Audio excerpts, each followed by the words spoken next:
Hello, and we got some exciting crypto news for you today.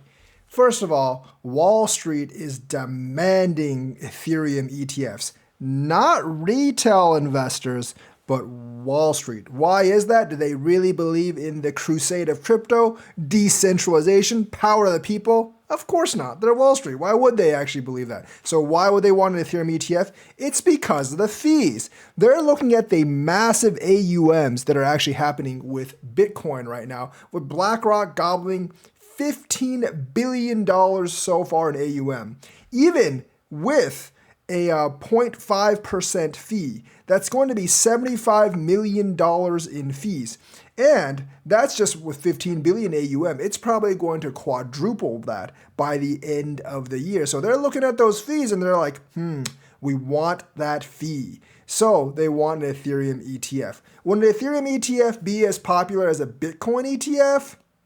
I don't know. I don't think so. And BlackRock happens to agree with me because they're saying there's very little demand for an Ethereum ETF like there was for a Bitcoin ETF. So the drop from Bitcoin to Ethereum is pretty large in terms of ETF interest. I just guess it's not as widely known and people are just more interested in Bitcoin. But with Wall Street lobbying for such an ETF, it might not be too long before we actually get one because, Wall Street has a lot, and I mean a lot of power, especially with Congress and politicians. What Wall Street wants usually is what Wall Street gets. So it's good to be on the same side as Wall Street for once. I know, once again, for some of the crypto idealists, you don't want this ETF and you don't want that ETF. But seeing what the ETF has done for the price of Bitcoin, I think most Ethereum investors would want that for Ethereum as well. Because let's face it, wouldn't you like it if Ethereum went up to like $5,000-$6,000 because of said ETF? And Ethereum might not have all that many sellouts because like Grayscale and the Grayscale stuff, most of them have already sold that out by this time. So once you get that, you won't have like the FTX collapse and the Grayscale at the Genesis sellout because that's already happening. Whether they get the spot ETF or not, they're actually selling those Grayscale shares even before they convert into the ETF. So we won't really have that problem. And that would doubly pump Ethereum during the bull run. So I think getting an Ethereum ETF this May would massively, massively help out Ethereum price. And I think the vast majority of Ethereum investors would want that. Not really sure about Vitalik himself, although I think he would want that because he did sell out about 10% of Ethereum back in 2017 at the high. And the higher it pumps, the more moolah that Vitalik the alien gets. Yes. By the way, fun fact, Vitalik did actually say he was an alien. I'm pretty sure that was just in jest and for fun because people make that joke all the time. And I think he was being a pretty good sport about it. But anyways, yes. Wall Street is in favor of getting an Ethereum ETF, and they are demanding it, and they're going to be like, hey, Gensler, hey, Warren, we want that ETF, and you can't stop us. So, small announcement for myself. I finally got an HBAR address, got the Hashkey wallet. Getting a Hashkey wallet and setting it up took way longer than I thought. Because for some reason, the first two times, the 24-word mnemonic code didn't actually work for some odd reason. But I finally got it to work. So now I have a Hashpack wallet.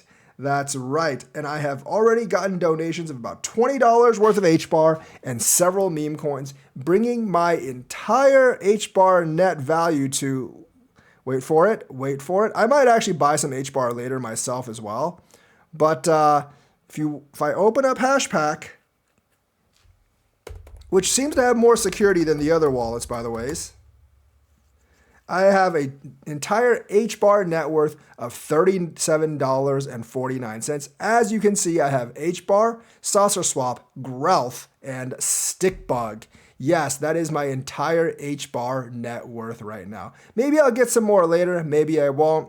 We'll see. I'm not really sure. And I'm sure I'll get some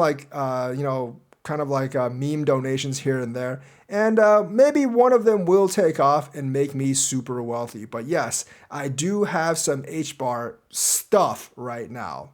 Third of all, the XRP AMM launched today. Now, hasn't really done all that much for the price. As you can see, XRP is only 61.9 cents. Might be kind of like a buy the rumor, sell the news type of event, but it didn't really pump all that much over the next few days. Yes, it did do relatively well compared to other cryptos, probably because of the hype, but like now that the AMM's launched, we'll have to see how much TVL XRP can actually accrue in this time.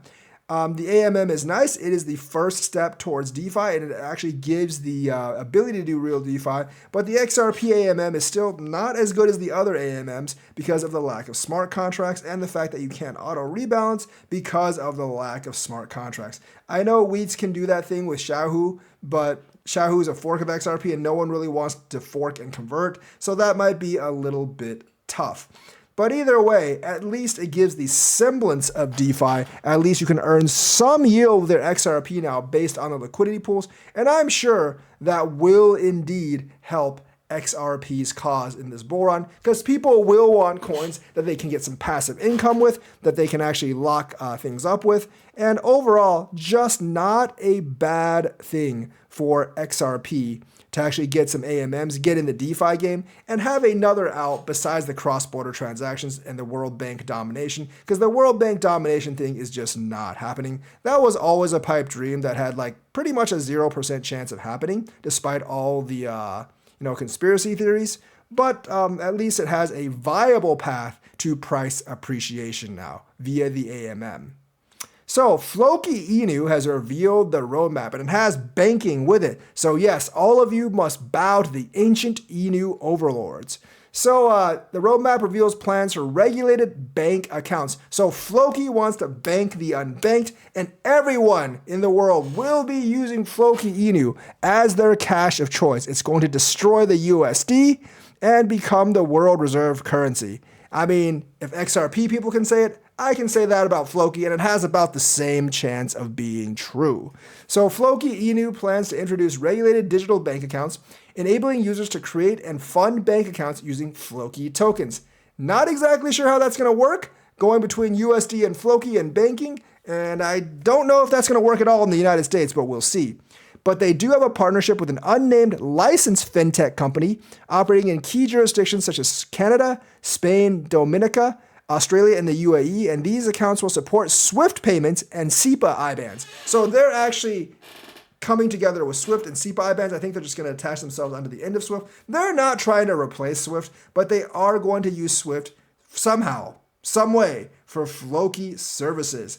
In addition, the upcoming launch of Floki debit cards, oh my gosh, they are actually doing something with this, guys. They could eventually end up being bigger than Doge and Shiba and all of those, because they're actually trying to put this stuff together. I really hope it works. I have a lot of Floki, and of course, the ancient Inu overlords will shine brightly upon me if it goes another 10 to 20x. Will allow users to link their digital bank accounts to debit cards. What if one Floki equaled $1? I'd be on board with that. It's not going to happen, but it would be nice, providing a convenient and secure way to spend their Floki tokens in traditional currencies such as Euro and USD. According to the proposal, the initiative aims to bank the unbanked, where have I heard that before, by enabling a broader user base to access traditional banking services using Floki tokens. Now, being able to use Floki tokens to bank, that would be pretty interesting. They do have a partnership. We're going to see how much this can actually become true. I really do hope that it can really become true, because that would obviously pump my Floki Inu value by a lot, and the ancient Inu overlords would be pleased. I'm telling you guys, man, I'm going to make a lot more off these meme coins than any other coins out there, and the meme coins will laugh at your pathetic ROI of your well-researched utility coins, because obviously they are the ones that are hot right now. They also plan to introduce a cross-chain Telegram and Discord trading bot powered by Floki token. This bot will allow users to buy and sell cryptocurrencies on leading blockchain networks. I don't know if this is going to be cross-chain or not. And of course, 50% of the fees generated will be used to buy and burn Floki tokens. So deflationary, folks. Deflationary, and that will get people excited. I hope the ancient Inu overlords shine their grace upon Floki so I can become very, very rich via Floki Inu. So yes, Of course, there's also the anticipated mainnet release of Valhalla, Floki Inu's flagship utility and metaverse game, will occur. So I'm hoping there's going to be a lot of hype leading up to this game launch. Hopefully it can go up 10, 20x, and I will be extremely happy. So that's the news for today. Let me know what you think. Like and subscribe. Hit that bell notifications button. Thank you, and have a nice day.